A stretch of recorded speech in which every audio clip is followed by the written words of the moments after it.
I'm glad to have you here. Follow my story until the end and comment the city you're watching from. The credit card statement lay open on my kitchen table like a wound that wouldn't heal.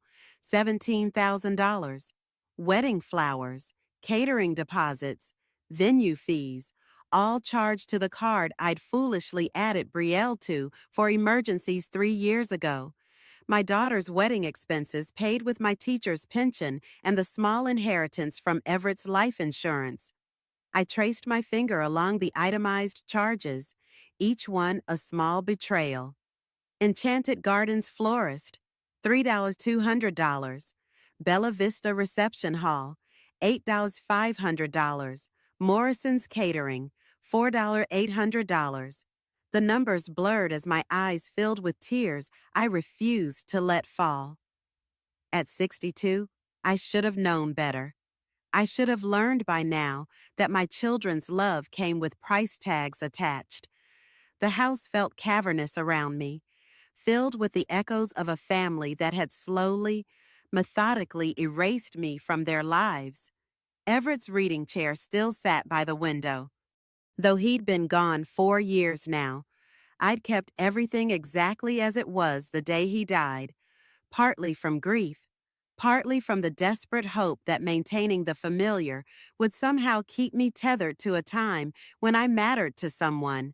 My phone buzzed against the granite countertop of the kitchen island Everett had surprised me with for our 20th anniversary. A text from Brielle. "Hey, Mom, can you pick up some groceries for us? Running late from wedding stuff? Just the usual. Thanks." The usual, as if I were hired help, as if the $17,000 I'd unknowingly funded her dream wedding with meant nothing, as if I were nothing. I set the phone face down and returned to the statement, running calculations in my head. My monthly pension was $2,800. After the mortgage, utilities, and basic expenses, I had perhaps $400 left each month.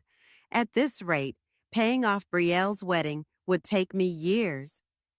The front door slammed, followed by the familiar sound of my son Calder's heavy footsteps.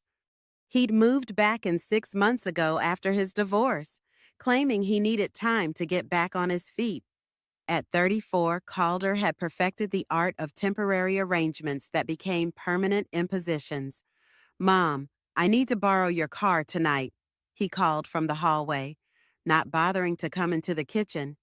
"Octavia and I are going to look at that apartment in Riverside." Octavia, the 26-year-old yoga instructor he'd been dating for 3 months, who treated my home like her personal spa retreat. She did her meditation practices in my living room, leaving crystals and sage burning that triggered my allergies. When I gently mentioned it, Calder had accused me of being unwelcoming and stuck in the past. "Calder," I called back, my voice steady despite the rage building in my chest. "Can you come here, please?" He appeared in the doorway, already irritated. His dark hair was disheveled, and he wore the expensive jeans I'd bought him for Christmas, back when I thought gifts might bridge the growing distance between us. "What's up? I'm kind of in a hurry."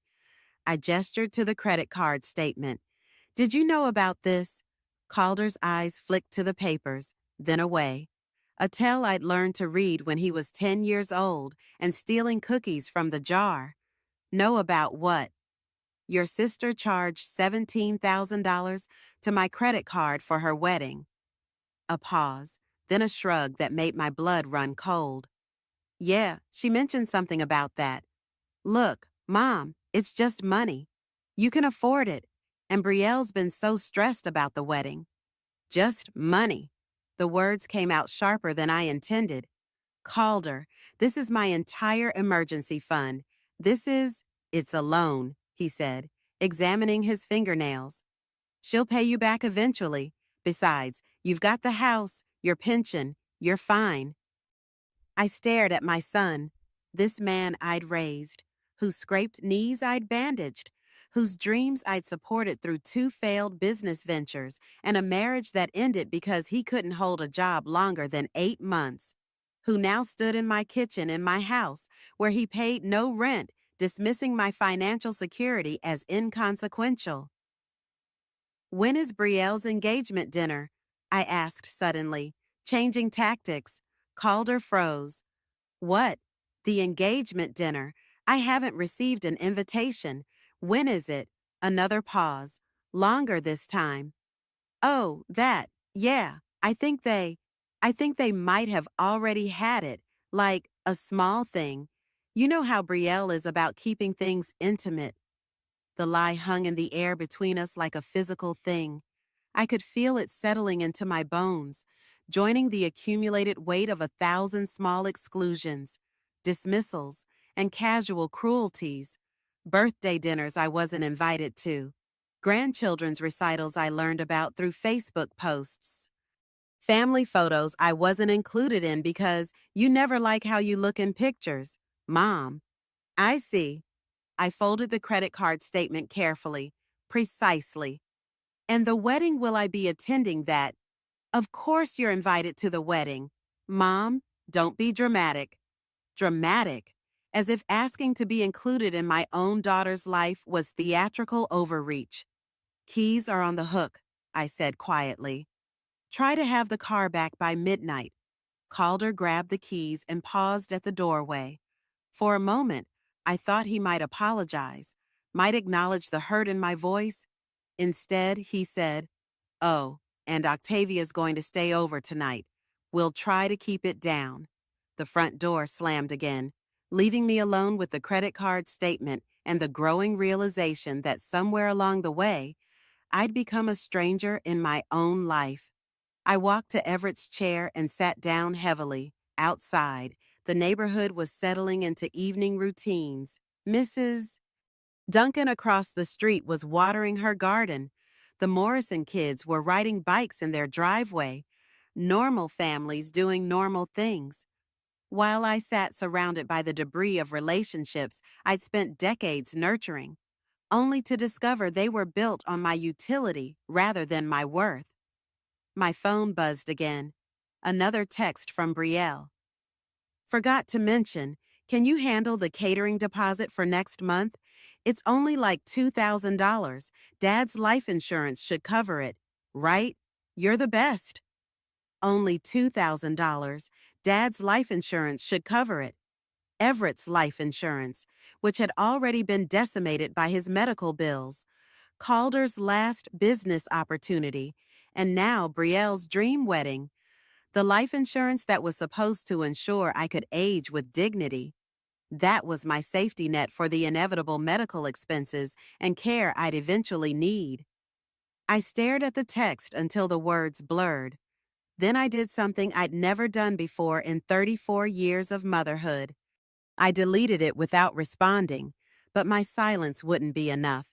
I understood that now, sitting in Everett's chair as the last of the evening light filtered through windows he'd loved to sit by.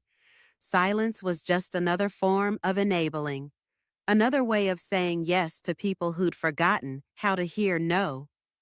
In the growing darkness of my living room, surrounded by the artifacts of a marriage and motherhood that had defined me for so long, I began to plan what would happen next, because if my children had decided I was valuable only for what I could provide, then perhaps it was time they learned what happened when that value was removed. The credit card statement crinkled in my hands as I folded it one final time. Tomorrow, I would make some calls. Tonight, I would sit with Everett's ghost and remember what it felt like to be loved for who I was, not what I could give. The house settled around me with its familiar creaks and sighs. And for the first time in months, the silence felt like possibility rather than abandonment. The morning light streaming through my bedroom window felt different somehow, sharper, more purposeful. I'd slept better than I had in months, as if some internal machinery had finally clicked into place. By 7 a.m., I was dressed and ready to begin what I now thought of as my reckoning. My first call was to the credit card company. I need to report unauthorized charges, I told the customer service representative. my voice steady and clear. My daughter has been using my card without permission for several months. The woman on the other end was professional, sympathetic even. Yes, they could freeze the card immediately. Yes, they could dispute the charges. Yes, they would begin an investigation. I provided the specific transactions, dates, amount $17,000 of unauthorized wedding expenses. Ma'am, I do need to inform you that if these charges are found to be fraudulent, it may result in criminal charges being filed against the cardholder. I understand, I said, and I did, completely. My second call was to my bank. I'd like to remove someone from my account. I told them. My son called her. He's been an authorized user for 2 years, but I'm revoking that access immediately. The banker was efficient, asking only the necessary questions.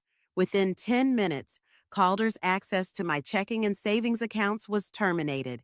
The debit card he'd been using for his temporary expenses would be declined by noon. My third call was to my lawyer, Valencia Thornhill. No relation to the Morrison kids on my street, but a sharp woman in her 50s who'd handled Everett's estate. Sloan, Valencia's voice was warm but concerned. It's been a while. What can I help you with? I need to revise my will, I said. And I need to explore my options regarding some unauthorized credit card use.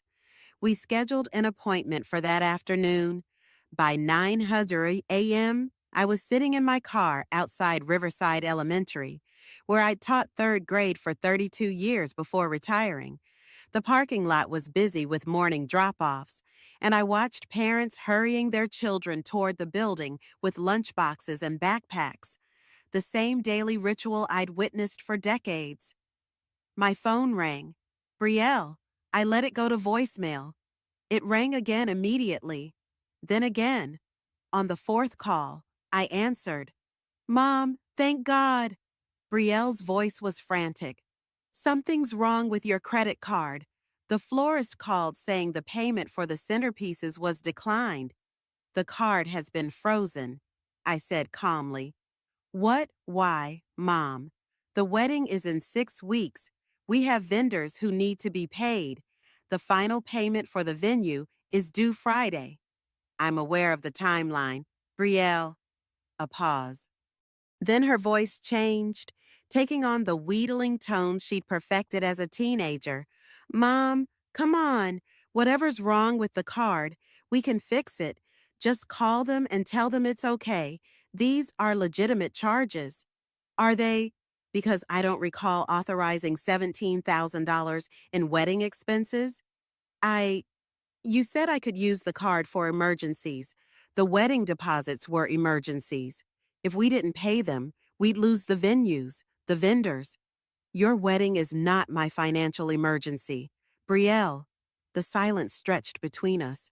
I could hear her breathing, calculating, trying to find the right combination of words that would make me capitulate as I always had before. Mom, you're being unreasonable. This is my wedding, your only daughter's wedding. Don't you want me to be happy? The question that had controlled me for 34 years. Don't you want me to be happy? Don't you want us to succeed? Don't you love us enough to help? I want you to pay for your own wedding, I said. Like adults do. We can't afford. Then perhaps you should plan a wedding you can afford. I hung up. The phone immediately started ringing again. I turned it off. At 11:00 a.m., I was at the hardware store purchasing new locks for my front and back doors. The elderly clerk, a man I'd seen there for years, helped me load them into my car. Changing locks is easier than most folks think, he said conversationally. YouTube's got videos for everything these days. I thanked him and drove home, where I found Calder's car in my driveway and Octavia's yoga mat spread across my living room floor. The smell of sage hung heavy in the air, making my eyes water. They were in the kitchen, Octavia making herself a smoothie with ingredients from my refrigerator, while Calder sat at my table, scrolling through his phone. Mom, finally, Calder said without looking up. Something's wrong with my debit card. And Brielle's been trying to call you all morning. She's freaking out about some wedding payment thing. The card was declined because I closed your access to my accounts, I said, setting my purse on the counter. And I'm aware of Brielle's situation.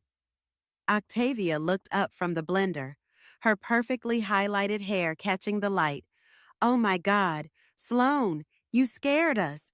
Calder thought maybe you'd had a stroke or something, making such weird financial decisions. Weird financial decisions. This 26-year-old woman who contributed nothing to my household had an opinion about my financial decisions. Octavia, I said quietly, I need you to gather your things and leave. She laughed. What? Why? Because this is my home, and you don't live here. Calder finally looked up from his phone. Mom, what's gotten into you today? You're acting crazy. I'm acting like someone who owns her own house and manages her own finances. I walked to the coffee maker and began preparing a cup, my movements deliberate and calm. Octavia, you have 10 minutes to collect your belongings. Calder. Octavia looked to my son, expecting him to intervene. Calder stood up, his jaw set in the stubborn expression I remembered from his teenage years. Mom, stop it. You're embarrassing yourself. Octavia is my girlfriend, and she's welcome here. Not anymore. This is ridiculous. Over what some credit card mix-up Brielle will pay you back. She always does. I turned to face my son fully. When has Brielle ever paid me back? Calder, the car insurance I covered when she was in college, the security deposit for her first apartment, the loan for her master's degree that was supposed to be temporary. That's different. That's what parents do. No, I said. That's what I did. Past tense. Octavia had gone very still, the smoothie forgotten. Maybe I should go, she said quietly. Yes, I agreed. You should. Calder's face was flushing red. If Octavia leaves, I leave too. The ultimatum hung in the air between us.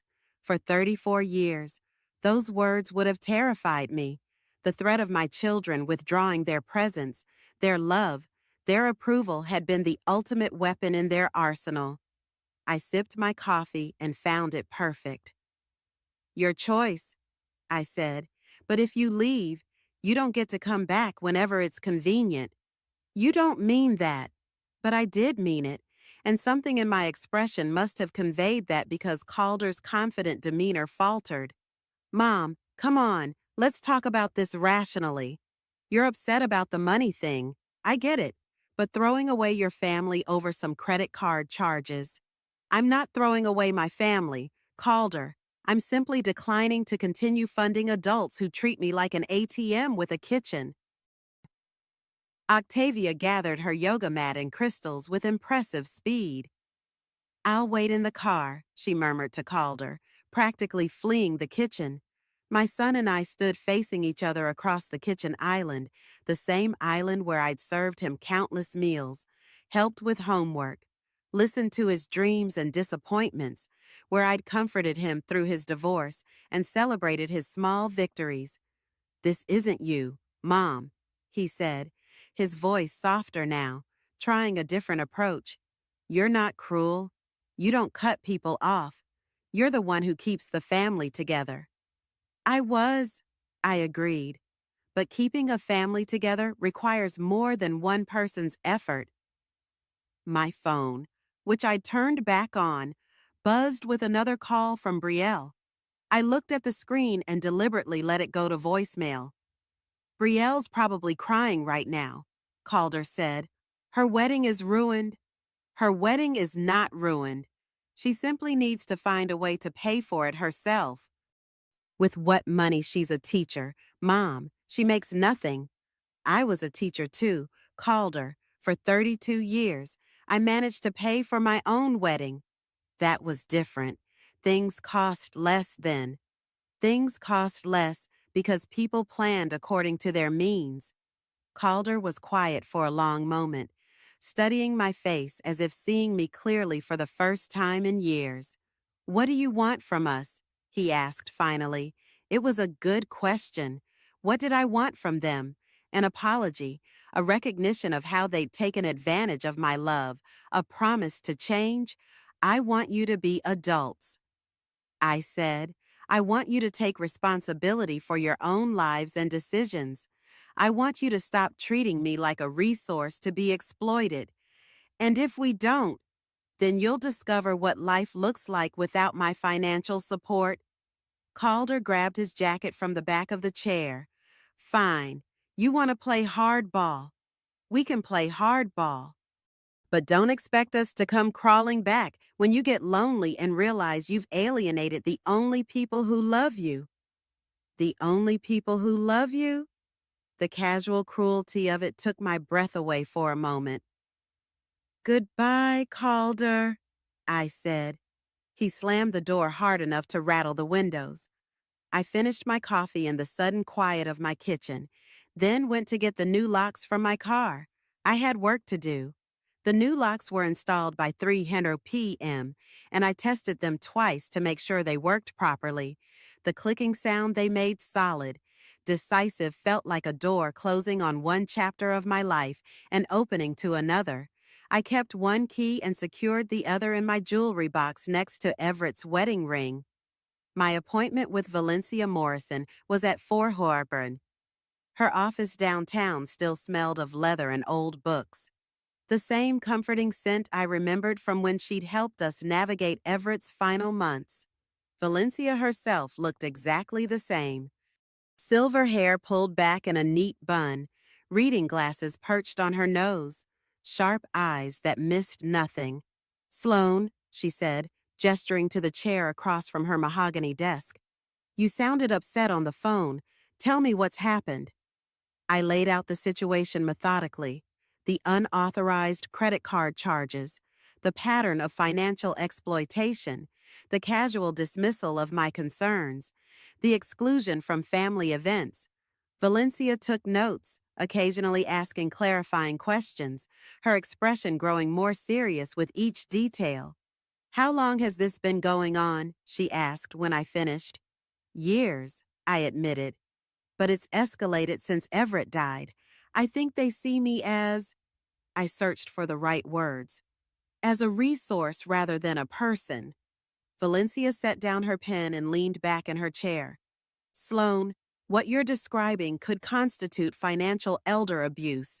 The credit card charges alone." "I don't want to press criminal charges," I said quickly. "I just want them to understand that there are consequences to their choices." "Understood. Let's talk about your will first. Then we'll discuss your other options."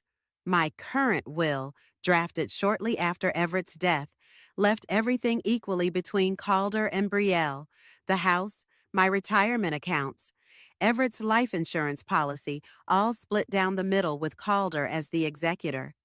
"I want to change everything," I told Valencia. "I want to leave the house and half my assets to charity. The children can split what remains of my retirement accounts, but only after they've repaid what they've taken from me over the years." Valencia made notes. "Which charities? The Literacy Foundation, where I used to volunteer. The animal shelter. Maybe something for elderly people who don't have family support." The irony wasn't lost on me. "And you want to change the executor?" "Yes, if you're willing." Valencia nodded. "I am." "Now, regarding the credit card situation, the bank will likely recover most of those charges. But Sloan, I need to ask, are you prepared for the fallout? Your children aren't going to take this quietly." As if summoned by her words, my phone rang. Brielle again. I declined the call. "They've been calling all day," I said. "Calder has already moved out, taking his girlfriend with him. He seems to think I'll change my mind when I get lonely. Will you?" The question hung in the air. Would I? It would be so easy to call them back, to apologize, to restore the status quo, to return to being the mother who said yes to everything, who absorbed their problems and smoothed their paths. No, I said, and meant it. I won't. Valencia's smile was small but approving. Good. Now, there's something else we should discuss. Have you considered a restraining order? Let's see how they handle the new boundaries first. By the time I left Valencia's office, it was nearly 6:00 p.m. The revised will would be ready by the end of the week. The credit card investigation was underway. The locks were changed. I had taken back control of my narrative, and it felt both terrifying and exhilarating. I stopped at the grocery store on my way home, buying only what I needed for myself: a small chicken breast, fresh vegetables, a bottle of wine I'd been saving for a special occasion. In the checkout line, I realized this was a special occasion, the first day of my life where I mattered to myself as much as I'd always mattered to others. The house felt different when I returned. Quieter, yes, but also cleaner somehow. Octavia's crystals were gone. Calder's scattered possessions magazines, dirty dishes, charging cables had been swept away. The air no longer smelled of sage and entitlement. I was preparing dinner when I heard a gentle knock at my back door. Through the window, I could see my neighbor from 2 houses down, a woman about my age whom I'd waved to occasionally but never really spoken with. She was holding a casserole dish.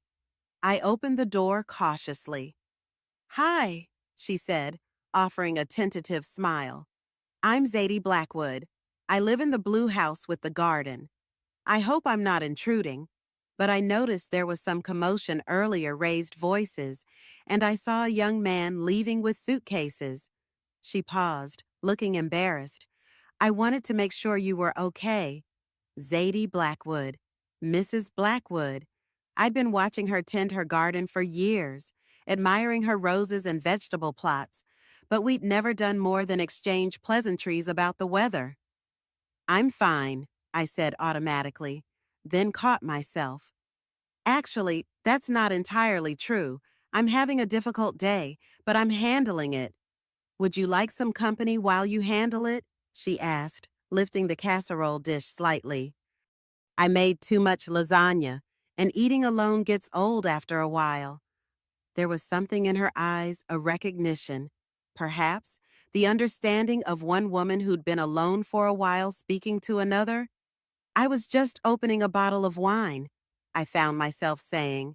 "I'll get glasses," Zadie said, as if it were already decided.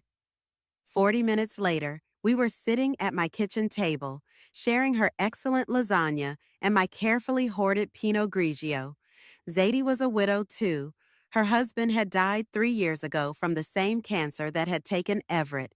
She had 2 adult children, both living across the country, both successful and busy with their own lives. "They call every Sunday," she said when I asked about them. "Beautiful calls. How are you, Mom? Are you eating well? Did you remember to take your medications?" They mean well, but sometimes I feel like they're checking off a box. Visit with elderly mother completed. "At least they call," I said, then immediately felt disloyal for the comparison. Your children don't call, and somehow, sitting in my kitchen with this woman I barely knew, I found myself telling the whole story. The money, the exclusions, the casual dismissals, the engagement dinner I hadn't been invited to, the credit card charges that had finally opened my eyes to how thoroughly they'd been using me. Zadie listened without judgment, occasionally nodding or making small sounds of sympathy. When I finished, she was quiet for a moment. "How do you feel now?" she asked. "Having set those boundaries, terrified," I admitted, "and relieved, and guilty for feeling relieved." "The guilt will fade," Zadie said with certainty. "The relief will grow stronger." "How do you know?" She smiled, and for the first time, I noticed she had laugh lines around her eyes and a scar on her chin that made her face interesting rather than perfect. "Because I went through something similar with my sister. Not money, but emotional manipulation. Years of being the one who always gave in." always accommodated, always sacrificed my peace for family harmony. Finally, I stopped, cut contact completely. Do you regret it? I regret how long it took me to do it. Her voice had an edge to it that surprised me, though sometimes I wonder if I went too far. There are days when I miss her, despite everything. My phone buzzed with a text. Brielle. Mom, please call me back. I'm scared and I don't know what to do about the wedding. I'm sorry if I upset you, but please don't punish me for using the card when you said it was for emergencies. I showed the message to Zadie, who read it with a thoughtful expression. Still playing the victim, she observed, her tone sharp. Notice how she's sorry if she upset you, not sorry for taking $17,000 without permission, and she's reframing theft as punishment. I hadn't noticed the careful wording, but Zadie was right. Even in her apology, Brielle was manipulating the narrative. What would you do? I asked. Cut her off completely, Zadie said without hesitation, then caught herself. But that's my baggage talking. The question is what feels right to you. I looked at the message again, feeling the familiar tug of maternal guilt. Brielle was scared. Brielle needed help. Brielle was sorry, or at least she said she was.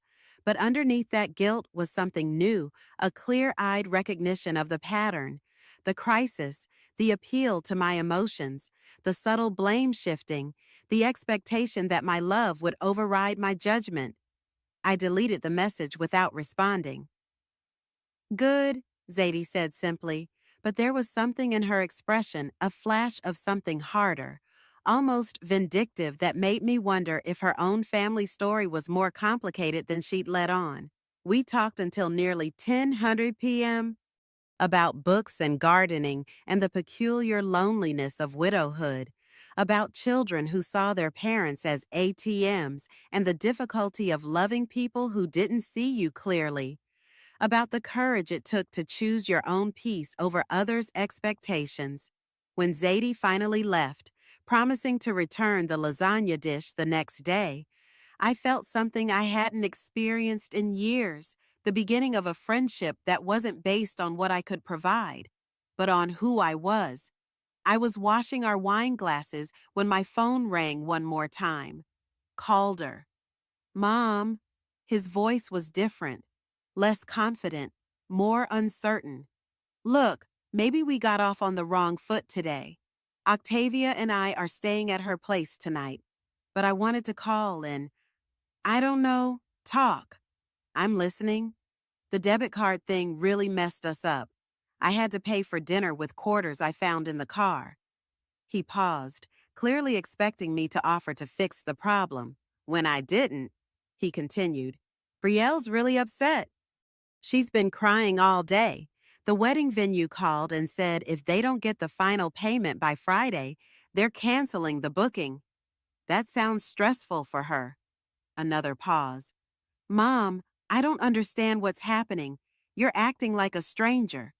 Maybe you never really knew me very well. The silence stretched between us. Finally, Calder said, So, what now? We just don't talk anymore. We can talk anytime you want, Calder, but the conversation will be different now. Different how? I won't be giving you money. I won't be solving your problems. I won't be pretending that being taken advantage of is the same thing as being loved. Jesus, Mom, you make it sound like aren't we family? The question hung in the air. I could hear him breathing, could almost feel him struggling with a response that would restore the old dynamic without acknowledging any wrongdoing. I need to think about this, he said finally. Take all the time you need. I told him, and meant it. After he hung up, I sat in my quiet kitchen, surrounded by the evidence of an evening that had surprised me. 2 wine glasses, the lingering scent of Zadie's homemade lasagna, the sense that perhaps there was life beyond the boundaries I'd always accepted. Tomorrow would bring new challenges. Brielle would escalate her appeals. Calder would try different tactics. They would involve other family members.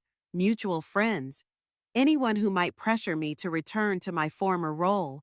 But tonight, for the first time in years, I went to bed feeling like I was exactly where I belonged. The siege began on Thursday morning. I woke to find Brielle's car in my driveway and my daughter sitting on my front porch, still in yesterday's clothes, mascara streaked down her cheeks. Through the window, I could see she'd been crying for hours. I made coffee and toast, took my time getting dressed, and finally opened the front door at 8:30. Mom! Brielle's voice was hoarse. I've been here since 500 a.m. We need to talk. Good morning, Brielle. You look terrible. She struggled to her feet, swaying slightly. I didn't sleep. I can't eat. The wedding is ruined, and I don't understand why you're doing this to me. I'm not doing anything to you, I said calmly. I'm simply not doing things for you anymore. The venue canceled. They called yesterday afternoon. The final payment was due, and when they couldn't process it, she dissolved into fresh tears. 2 years of planning, Mom. 2 years, and now we have nothing. I studied my daughter's face, really looked at her, perhaps for the first time in months. At 31, Brielle still had the ability to make herself look like a wounded child when she wanted something. Her fiancé, Arlo, a decent man from what I knew of him, probably had no idea how skilled she was at emotional manipulation. What does Arlo think about all this? I asked. Arlo doesn't know, she said quickly. I haven't told him about the money problems. He thinks everything's paid for. Mom, please, I'm begging you. Just this once. Help me fix this. Just this once. The phrase that had preceded every financial request for the past decade. Brielle, sit down, I said, settling into one of the porch chairs Everett had built years ago. We're going to have a conversation, but it's not the conversation you're expecting. She perched on the edge of the other chair like a bird ready to flee. If this is about paying you back, I will, I promise. Once Arlo and I are settled after the honeymoon, when did you decide I wasn't worth including in your engagement dinner? The question clearly caught her off guard. What? Your engagement dinner? When did you and Arlo decide that your father's death meant I was no longer family? Brielle's mouth opened and closed like a fish. That's not... It wasn't like that. It was just immediate family. Arlo's parents, his sister. I am your immediate family. Brielle, I'm your mother. I know that, but when did you decide that using my credit card without permission was acceptable? You said I could use it for emergencies. A wedding is not an emergency. A wedding is a choice. And even if it were an emergency, $17,000 requires a conversation. Brielle's composure was cracking. Fine, I should have asked first. I'm sorry, but the damage is done now, and we can fix it if you'll just no. The word hung between us like a physical barrier. Brielle stared at me as if I'd spoken in a foreign language. What do you mean? No, I mean I'm not fixing your problems anymore. I'm not paying for your choices anymore. I'm not being treated like an ATM with a house attached anymore. You're my mother. Yes, I said quietly. I am, and for 31 years, I've shown you what unconditional love looks like.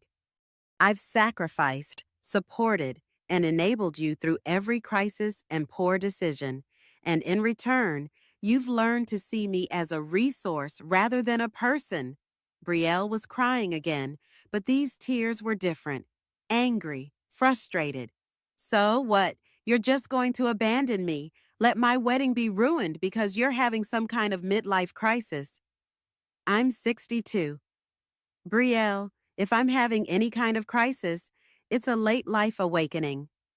My phone buzzed with a text from Zadie. Coffee later if you need reinforcements. The simple kindness of it, someone checking on me, offering support without expecting anything in return, made my resolve even stronger.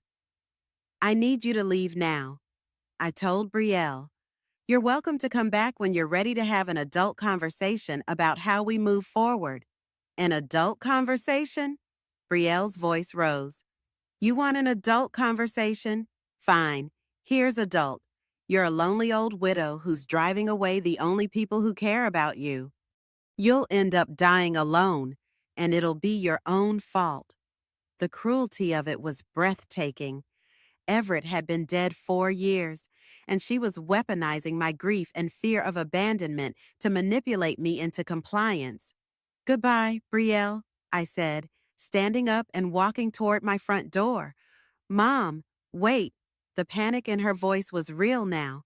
I'm sorry. I didn't mean that. I'm just scared and upset. And I closed the door and turned the deadbolt.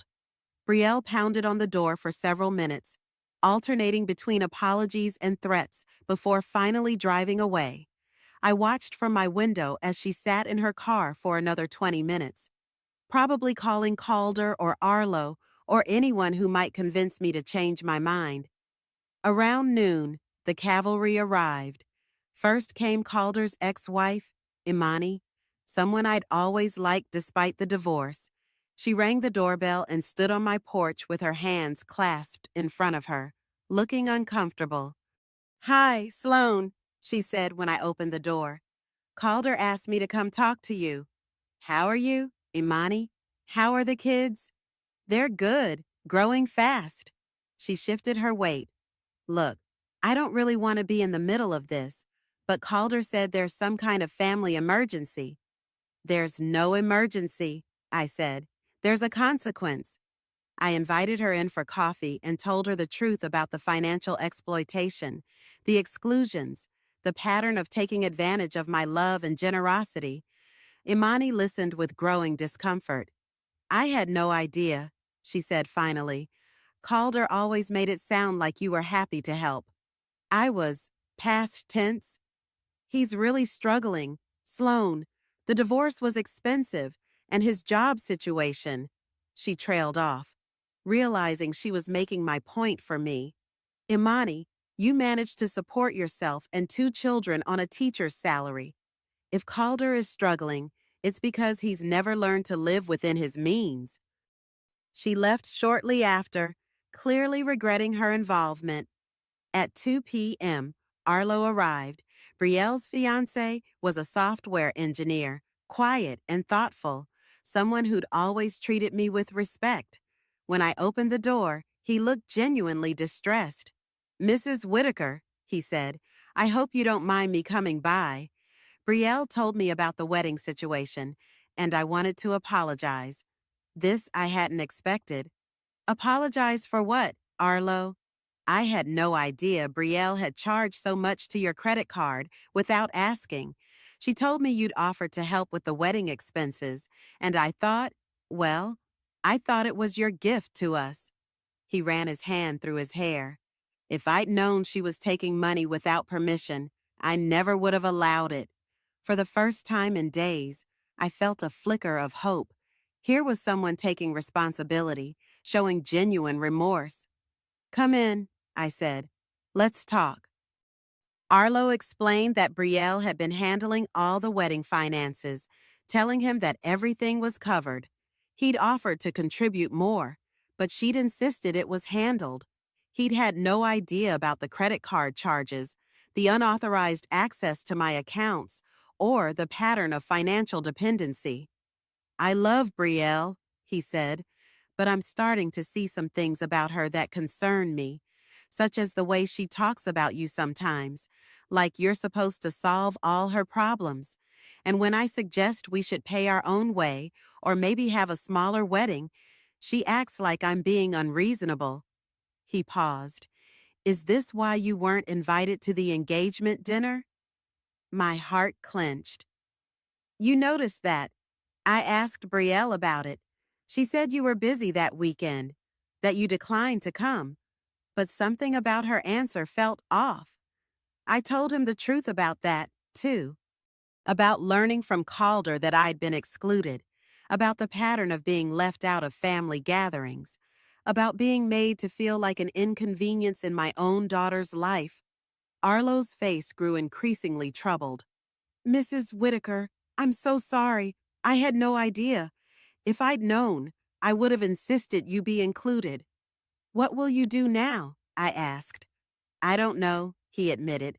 Brielle's been talking about eloping to Vegas, using our savings. But honestly, I'm starting to wonder if this is the right time for us to get married. If we can't communicate honestly about money and family, he shrugged helplessly. After Arlo left, I called Zadie. She came over within an hour, carrying a bottle of wine and a bag of Chinese takeout. Rough day, she asked, surveying my face. Educational day. I said, I'm learning exactly who my children are when they can't get what they want from me. We were halfway through dinner when my phone rang. Calder? Mom, this has gone far enough, he said without preamble. Brielle's a mess. Her fiancé is asking questions, and you're destroying the family over money. I'm not destroying anything, Calder. I'm simply declining to fund it. You talked to Imani. You talked to Arlo. You're turning everyone against us. I told them the truth. If the truth turns them against you, perhaps the problem isn't with the truth. Fine. You want to play hardball? We'll play hardball. We're thinking about having you declared incompetent. The threat was so absurd. I actually laughed. On what grounds? Sudden change, irrational financial decisions. You're clearly not thinking straight.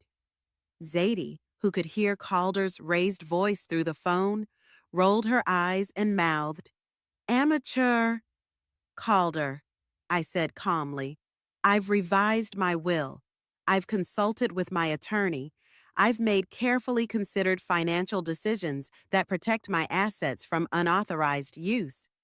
If you'd like to challenge my mental competency, you're welcome to try. But I should warn you, Valencia Thornhill has excellent documentation of my decision-making process. The silence on the other end was satisfying. This isn't over, Calder said finally. No, I agreed. It's just beginning. After I hung up, Zadie refilled our wine glasses. How are you feeling? Like I'm standing at the edge of a cliff. I admitted, terrified, but also free. The terrified part will fade, Zadie assured me. The free part will grow stronger. How long did it take with your sister? About 6 months before the guilt stopped being overwhelming. A year before I stopped jumping every time the phone rang. She paused, an odd mix of emotions crossing her face. I made the mistake of cutting her off completely. No room for reconciliation. Sometimes I wonder if I went too far. I studied my new friend more carefully. There was a brittleness to Zadie that I hadn't fully noticed before, a hardness beneath her kindness that spoke of old wounds. How long has it been since you spoke to her? I asked gently. 7 years? Zadie's voice was tight. She reached out when my husband died. I ignored her. Pride is a hell of a thing. Sloan? The conversation shifted, revealing more complexity in Zadie than I'd initially understood. She was supportive, but also carrying her own regrets. Her advice colored by her own experiences. But Sloan, she said later, her tone serious, I need to ask, are you prepared for the possibility that they might not come around, that this might be permanent? The question I'd been avoiding. Was I prepared to lose my children forever, rather than return to being their emotional and financial safety net? I thought about Brielle's cruel words about dying alone, about Calder's threats and manipulations, about 34 years of being taken for granted, dismissed, and excluded. Then I thought about Zadie's friendship, freely given but complex with her own regrets, about Arlo's genuine respect and remorse, about the peace I'd felt in my own home for the first time in years. Yes, I said, I think I am, but I'm not cutting them off completely like you did with your sister. I'm just changing the terms of our relationship. Something flickered in Zadie's eyes. Respect, maybe, or envy at my more measured approach. Outside, the sun was setting over my neighborhood, painting the sky in shades of pink and gold. Tomorrow would bring new challenges, new attempts at manipulation, new tests of my resolve. But tonight, I was a woman who mattered to herself as much as she'd always mattered to others. And that, I was discovering, was enough. The next morning brought a small package on my doorstep.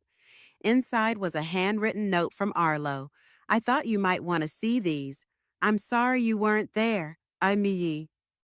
Beneath it were photos from the engagement dinner, Brielle laughing with Arlo's parents, Calder making a toast, everyone looking happy and festive at a restaurant I recognized downtown.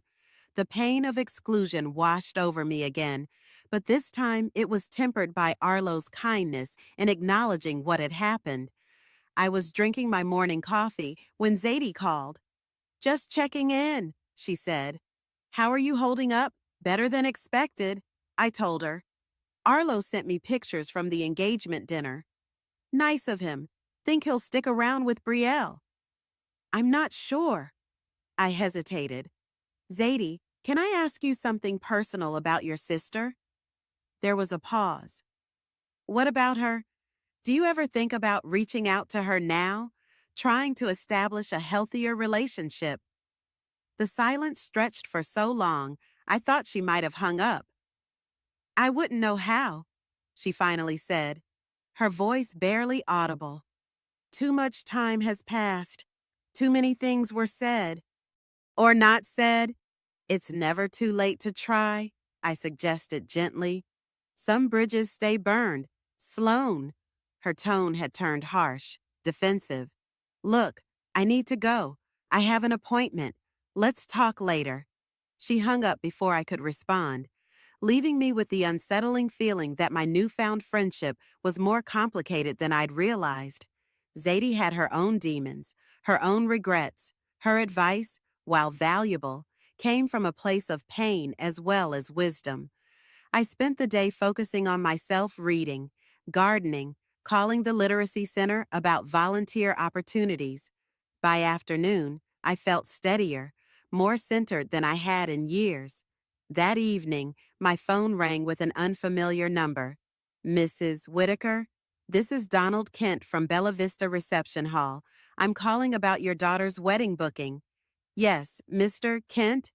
We received a payment this afternoon for the outstanding balance. I wanted to confirm that this was authorized by you, as there's been some confusion about the account." I felt a jolt of alarm. "I didn't make any payment. Who did?" "The payment came from Mr. Kendrick, the groom. He paid the balance in full and asked us to call you directly to confirm." After I hung up, I sat in stunned silence. Arlo had paid the venue a substantial sum without telling Brielle, and had made sure I knew about it. It was a gesture that spoke volumes. My phone buzzed with a text from an unknown number. "This is Arlo. I hope you don't mind that I got your number from Brielle's phone. I paid the venue. I need to talk to Brielle about our future, but regardless of what happens, I wanted to make things right with you. Would you be willing to meet for coffee tomorrow?" I typed back, "Yes, and thank you, Arlo." The next day, I met Arlo at a small cafe downtown. He looked tired, with dark circles under his eyes. "I've been doing a lot of thinking," he said after we'd ordered. "About Brielle, about our relationship, about the kind of marriage we would have. And I love her," he said simply. "But I'm not sure I can trust her.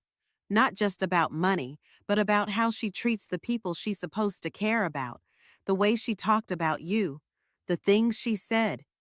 People say things they don't mean when they're upset," I offered, surprising myself with the defense of my daughter. "It's not just what she said, it's the pattern." Arlo looked down at his coffee. "When we started dating, Brielle told me her father died and you became distant, that you pushed her away in your grief. She said you were jealous of her happiness." The revelation struck like a physical blow. That's not what happened. I know that now. Arlo's voice was gentle. I've been watching, listening. You're not the person she described. We talked for over an hour about Brielle's childhood, about Everett's death, about the gradual erosion of my relationship with my children. What will you do? I asked finally. I need to have an honest conversation with Brielle about everything, and then I need to decide if this is a relationship I want to continue. He looked at me directly. Regardless of what happens with Brielle and me, I want you to know that I respect you, Mrs. Whitaker, and I'm sorry for my part in all of this. After Arlo left, I sat in the cafe, turning our conversation over in my mind. The hurt of learning how Brielle had portrayed me mingled with gratitude for Arlo's integrity. It was a complex emotional stew, but beneath it all was a growing sense of clarity. I was not responsible for my adult children's choices or their happiness. I could love them without enabling their worst instincts. And, most importantly, I deserved better than I had been getting. By the time I returned home, there was a message from Valencia. The revised will was ready for my signature. Another step toward reclaiming my life. Zadie was in her front garden when I pulled into my driveway. She waved, but there was a guardedness in her posture that hadn't been there before our conversation about her sister. I walked over, determined to clear the air. I'm sorry if I overstepped yesterday, I said without preamble. Zadie pruned a rosebush with more force than necessary. You didn't. I'm just not good at talking about Claire. Your sister, yes, she sighed, setting down her pruning shears. You're right, about not cutting them off completely. I was too absolute with Claire, too proud, too hurt. She looked at me directly. Don't make my mistake. Sloan, set boundaries, yes, but leave a door open, even if it's just a crack. It was the most vulnerable I'd seen her, and it cemented our friendship in a new way. We weren't just two lonely widows finding companionship. We were women helping each other navigate difficult family terrain, offering both support and caution from our different experiences. That night, I received texts from both my children within minutes of each other. From Brielle, Arlo and I need to talk to you. Can we come over tomorrow evening? From Calder. Brielle called. We need to have a family meeting. This has gone far enough. I replied to both with the same message. 7 p.m. tomorrow, my house. As I prepared for bed, I realized tomorrow would be a turning point. My children were coming with an agenda, likely coordinated between them. They would have arguments prepared, emotional appeals, perhaps even threats.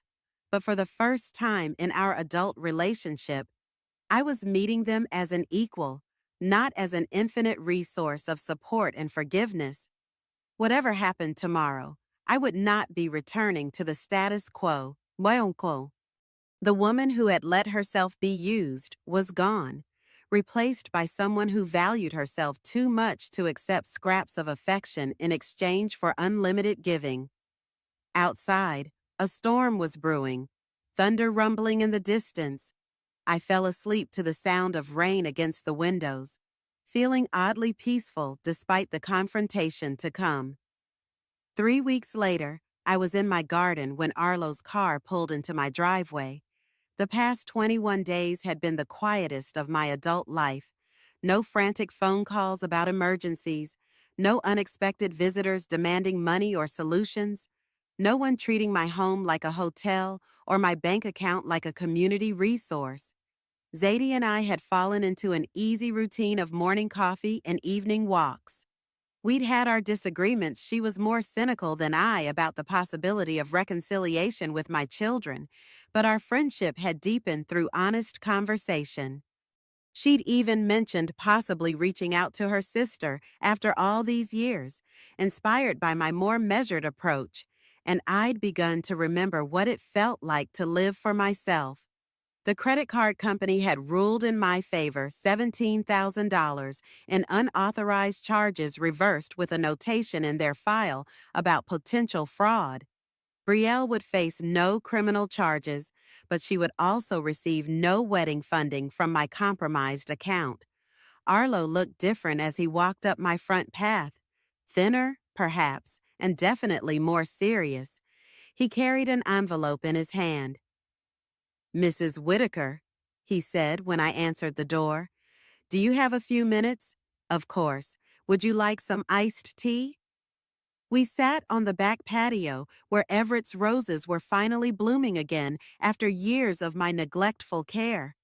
I'd been spending more time in the garden lately, rediscovering the peace that came from nurturing something that grew because you tended it, not because you funded it. "The wedding's off," Arlo said without preamble. I set down my glass carefully. "I'm sorry to hear that. Are you—" The question was direct, without accusation. He considered it honestly. "Yes and no," he finally said. "I'm sorry that a relationship I invested in so deeply couldn't be saved. I'm not sorry that I discovered these issues before making a legal commitment." He handed me the envelope. Inside was a cashier's check for $8,500, half of the credit card charges that had been reversed. "Arlo, I can't accept this." "Yes, you can. It's my responsibility. I benefited from that money, even if I didn't know where it came from. The venue deposit, the catering down payment, those were for my wedding, too." I looked at the check, then at this young man who was taking responsibility for something that wasn't technically his fault. "What did Brielle say when you told her you were bringing me this?" Arlo's laugh was bitter. "Brielle doesn't know I'm here. We haven't spoken since I called off the wedding 2 weeks ago." "What happened?" "After our family meeting that night," he paused, referencing the tense gathering where Brielle and Calder had arrived with a united front, prepared to pressure me into backing down. The meeting that had ended with Brielle storming out when I refused to retract my boundaries, and Calder following after her, muttering about my stubbornness. I asked Brielle to have an honest conversation about money and family dynamics. I suggested we postpone the wedding and get some couples counseling to work through the communication issues. He paused. "She told me I was being manipulated by a bitter old woman who couldn't stand to see her daughter happy." The familiar sting of Brielle's words was dulled by time and perspective. "And you said—" "I said that if she couldn't see how she'd been treating you, then maybe we weren't ready to be married." Arlo stared out at the garden. "She packed her things that night, moved back in with her college roommate. And how do you feel about that?" "Relieved," he admitted, which probably tells me everything I need to know. We sat in comfortable silence for a while, watching Zadie's cat stalk something in the bushes next door. "Can I ask you something, Mrs. Whitaker? Sloan? And yes? How did you know? How did you finally decide to stop enabling her?" I thought about the credit card statement spread across my kitchen table, about Everett's empty chair, about the slow accumulation of small cruelties that had finally reached critical mass. I realized I was grieving someone who was still alive. I said, "I was mourning the daughter I thought I had while ignoring the woman she'd actually become." Arlo nodded. "I think I was doing something similar." After he left, I sat alone on the patio with his check in my hands. It represented more than money. It was acknowledgement, respect, responsibility, everything my own children had failed to offer. My phone rang. Zadie. "How did it go with Arlo?" she asked. "How did you know he was here?" "I may have been watering my plants near the fence. Coincidentally." I laughed. "It went well. He's a good man, and Brielle is about to learn what life looks like without a safety net." That evening, I was reading on the porch when a car I didn't recognize pulled up. Brielle got out of the passenger side, followed by a woman about her age, the college roommate. I assumed. Brielle looked different. Her hair was pulled back in a messy ponytail, her clothes wrinkled. The polish of her previous visits had been replaced by something raw, more desperate. "Mom," she said, stopping at the bottom of the porch steps, "we need to talk." "Good evening, Brielle." "Hello," I said to her companion. "This is Melissa," Brielle said impatiently. "Look, I know you're mad at me, but this has gone too far. Arlo's gone. The wedding's off. I'm basically homeless. You're staying with Melissa. Melissa's couch in a studio apartment." Brielle's voice cracked. "Mom, I need to come home." There it was, the inevitable conclusion to her string of poor decisions and burned bridges. When everything else failed, return to the mother you'd systematically excluded and exploited. "No," I said. "What do you mean? No, I mean this isn't your home anymore. You made that clear when you decided I wasn't family enough to invite to your engagement dinner." Brielle's friend shifted uncomfortably. "Maybe I should wait in the car." "Maybe you should." I agreed. Melissa retreated quickly. Leaving Brielle and me alone under the porch light Everett had installed decades ago. "Mom, please, I know I made mistakes." "Mistakes," I interrupted. "Brielle, you stole from me. You lied to your fiancé about it. You excluded me from family events while expecting me to fund your lifestyle. You called me a bitter old woman when I finally set boundaries. I was upset. You were honest," I said quietly. "For the first time in years, you told me exactly what you think of me." Brielle started crying, but these tears felt different from her previous performances. More genuine, perhaps.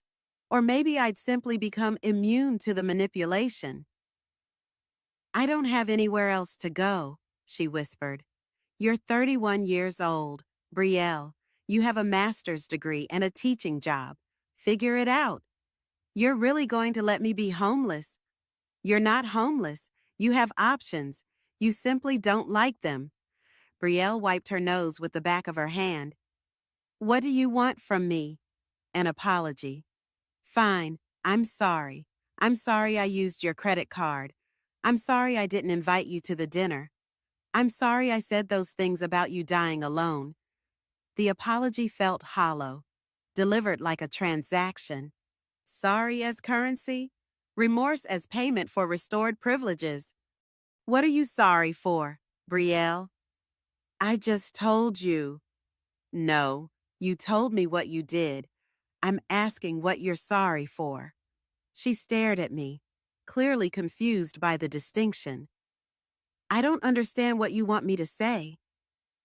"I want you to understand the difference between regretting consequences and regretting choices, between being sorry you got caught and being sorry you hurt someone. You're playing word games. I'm trying to have a conversation with my daughter, but I'm beginning to think that person doesn't exist anymore." The truth of it settled between us like dust. Brielle opened her mouth to argue, then closed it. Some part of her, buried beneath years of entitlement and manipulation, seemed to recognize the accuracy of my assessment. "So, what now?" she asked finally. "We just don't have a relationship anymore." "We can have a relationship," I said, "but it will be different. It will be based on mutual respect rather than financial dependency. It will require you to treat me like a person rather than a resource. And if I can't do that, then you've answered your own question." Brielle stood there for a long moment, clearly struggling with concepts that should have been basic to any healthy relationship. Finally, she turned and walked back to Melissa's car without another word. I watched them drive away, feeling something I hadn't expected: peace. The next morning, Calder called. "Brielle told me what happened last night," he said. "Mom, this is insane. She's your daughter. She's an adult who made adult choices. I'm allowing her to experience adult consequences. You're destroying the family." "No, Calder, I'm choosing not to be destroyed by it anymore." There was a long pause. So that's it? You're just done with us. I'm done being used by you. There's a difference. What if we change? What if we, I don't know, pay you back? Treat you better? It was the first time either of my children had even acknowledged that their behavior needed changing. Then we'll see what happens, I said. But change has to be real, Calder, not just words designed to restore your access to my resources. How do we prove it's real? You don't prove it to me. You prove it to yourselves by becoming the kind of people who don't need to prove it. After we hung up, I sat in Everett's chair and looked out at the life I'd built for myself in the weeks since I'd reclaimed my agency. The garden was thriving. My friendship with Zadie had deepened into something precious and sustaining. Despite or perhaps because of our differences, I'd started volunteering at the Literacy Center again, rediscovering the joy of helping people who appreciated rather than expected my assistance. Arlo's check sat on my desk, already deposited into an account my children could never access. But more valuable than the money was what it represented proof that I was capable of inspiring respect rather than just dependency. My phone buzzed with a text from Zadie. Coffee date with that new widow from Riverside Elementary this afternoon. I thought you might like her. I smiled and typed back. Yes, looking forward to it. For the first time in decades, I was looking forward to things, to conversations that didn't revolve around crises or demands, to relationships built on choice rather than obligation, to a future where I mattered to myself as much as I'd always mattered to others. Outside, Mrs. Duncan's roses were blooming, and mine were finally catching up. I had work to do in the garden, friends to meet, books to read, a life to live on my own terms. The siege was over. I had won, not by defeating my children, but by refusing to defeat myself for their convenience any longer. 2 months passed without contact from either of my children. I didn't call, and they didn't either. The silence was painful at first, then liberating, and finally, simply a fact of my new life. I'd expanded my social circle beyond just Zadie. There was Ruth from the Literacy Center, a retired librarian with a wicked sense of humor, and Marcus, the widower from my gardening club who brought me cuttings from his prized hydrangeas. Even Valencia had become more than just my attorney, joining us occasionally for dinner or theater outings. Zadie had surprised me by actually reaching out to her sister, Claire. Their reunion had been tentative, awkward, but a beginning. 7 years of silence is hard to break, she'd told me. But it's even harder to maintain when you realize what you've been missing. It was a cool October evening when the doorbell rang. I wasn't expecting anyone, and for a moment, I felt the old anxiety return. What crisis needed solving now? But when I opened the door, it was Calder, alone, without Octavia. He looked different. His hair was neatly trimmed, and he wore a simple button-down shirt rather than his usual graphic tees. "Hi, Mom," he said, his voice uncertain. "Can we talk?" I studied him for a moment, then nodded. "Come in." We sat in the living room, the space between us filled with 4 months of silence. "I've been seeing someone," he said finally. "A therapist." It was the last thing I'd expected him to say. "After everything that happened," he continued, "I couldn't stop thinking about what you said, about being adults, about taking responsibility." He ran his hand through his hair, a gesture so familiar it made my heart ache. "It turns out I have some issues with dependency, with never feeling like I'm enough on my own." "How long have you been going?" 3 months, once a week. I nodded, impressed despite myself. "That's good," Calder. "I'm also working full-time now, at Riverside Tech, entry-level IT support, but it's something stable." He pulled an envelope from his pocket and placed it on the coffee table. This is the first payment for everything I owe you. It's not much, but it's a start. The envelope contained a check for $500 and a handwritten list of debts. Car repair 2018, $1, $200. Rent, April, July 2022, $3, $600. Business loan 2021, $5,000. The total came to over $15,000. You kept track, I said, surprised. I asked you for the numbers. When I was ready to face it, he looked around the living room. The house looks different.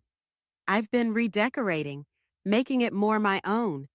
Everett's chair was still there, but I'd recovered it in a fabric I loved. The walls were a new color, the bookshelves reorganized, small changes that represented larger ones. It looks good, he said. You look good, too, Mom. I am good.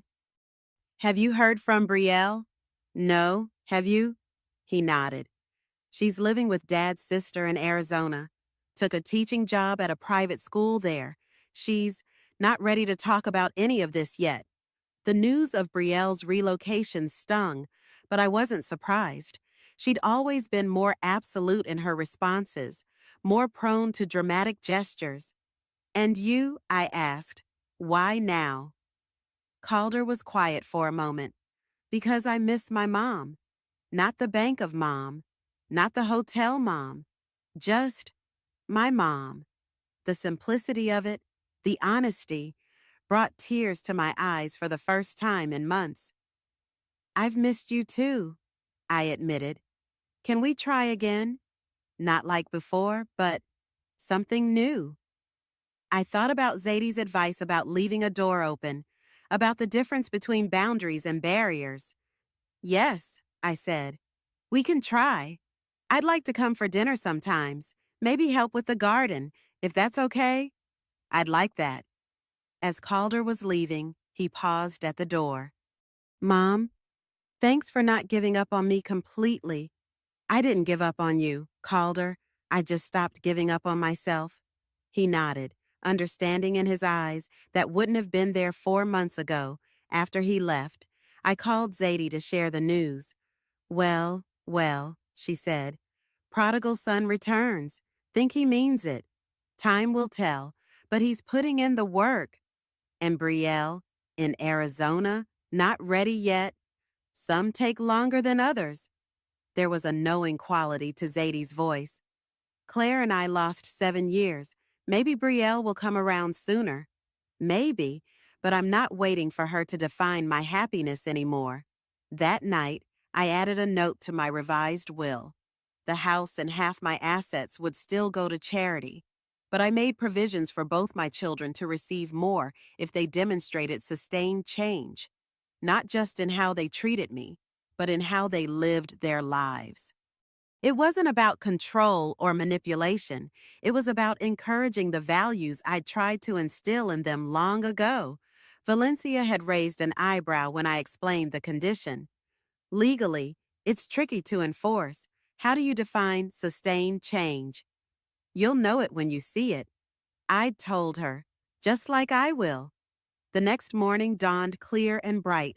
I had coffee plans with Ruth, a literacy center meeting in the afternoon, and Calder was coming for dinner, his first official visit in our new relationship. I checked my roses, which were flourishing in the autumn light. A text arrived from Zadie. Morning coffee on my porch. Claire's visiting. Thought you might like to meet her. I smiled and texted back, be right over. In the end, the greatest victory was the simplest one, remembering that I was worth more than what I could provide, and having the courage to live accordingly. The afternoon sun streamed through Everett's favorite window, and for the first time since his death, the light felt like a beginning rather than an ending. What would you do if you were in my place? Have you ever been through something similar? Comment below. Thank you for watching.